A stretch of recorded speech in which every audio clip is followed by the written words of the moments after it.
See this little squash? It started growing and then suddenly stopped. Now it's shriveling up and rotting on the vine. If you have no squash on your vine or you're getting squash like this, don't waste time guessing what's wrong.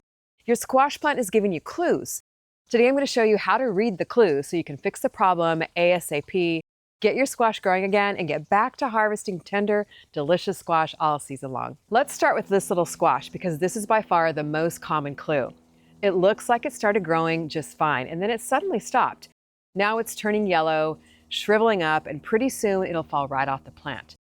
The good news is this little squash is telling us what went wrong. The problem didn't start when it turned yellow. It started back when the flower first opened.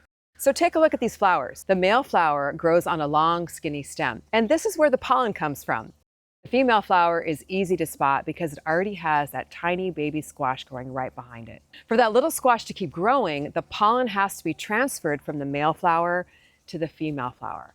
But here's the catch. Female flowers are usually only open for one morning. If they don't get pollinated during that short window, that little squash never really gets started, turns yellow, shrivels up, and eventually falls off the plant. So why doesn't pollination happen? Sometimes there just aren't enough bees or other pollinators visiting your garden. Hot weather can also reduce pollen viability, and very humid weather can make pollen sticky, making pollination less successful.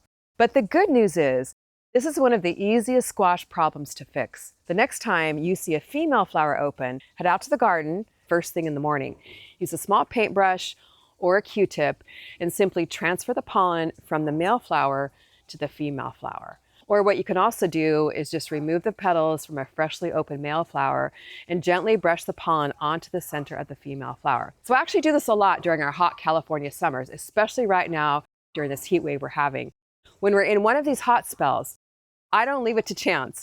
I'll spend a couple of minutes in the morning hand pollinating, and believe me, it's well worth the effort. It's quick, easy, and it gives those little squash the best chance to keep growing. So just give it a couple of days, and if that tiny squash keeps getting bigger, you know it worked. If it still turns yellow and soft and falls off, don't worry about it. Another female flower will be opening soon, so just try again. But once you catch that pollination window, you'll be surprised how quickly those little squash start taking off. Now maybe you're wondering, Kim, my squash plant is covered in flowers, but I don't have any tiny baby squash yet. Is something wrong? So take a closer look. If all of your flowers are growing on long, skinny stems like this one, they're male flowers. But don't panic. This is completely normal.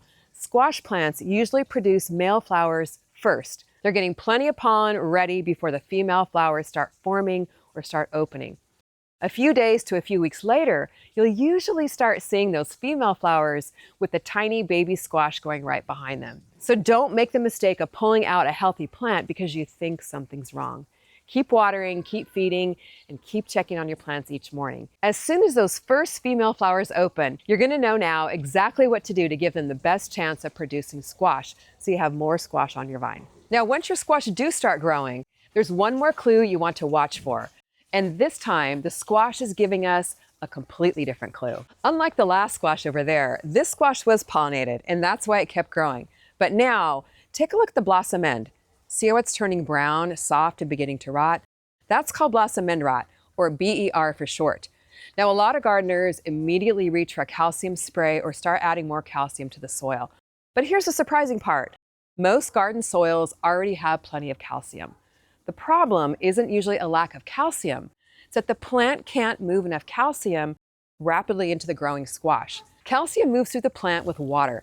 So when the soil goes from very dry to soaking wet and then back to dry again, the plant struggles to move enough calcium where it's needed the most.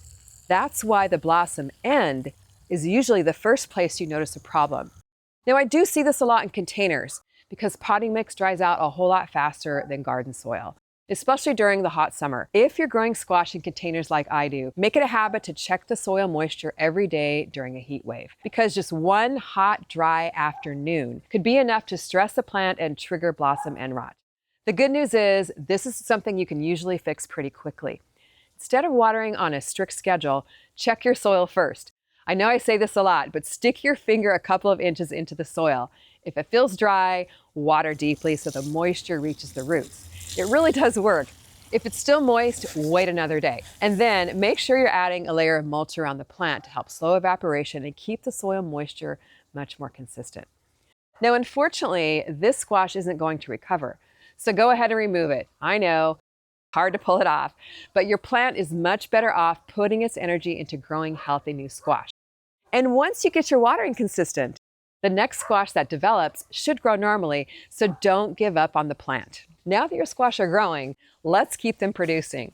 During the peak season here in the summer, I'm usually out here every day or two, checking to see what's ready to pick.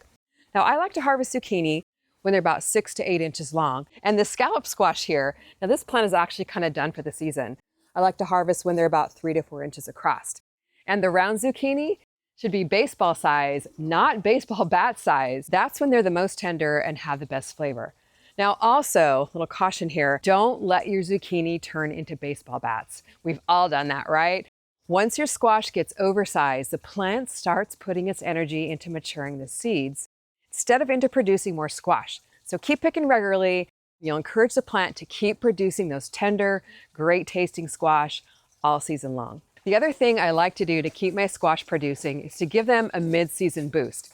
This is something I do every summer because squash are very heavy feeders and they can go to producing like crazy to slowing down pretty quick. Because they're heavy feeders, after weeks of producing fruit, they've used up a lot of the nutrients in the soil. If you have compost, just spread an inch or two around the base of the plant first. Then I like to sprinkle on a granular fertilizer like bumper crop, tomato, and veg fertilizer and water it in well.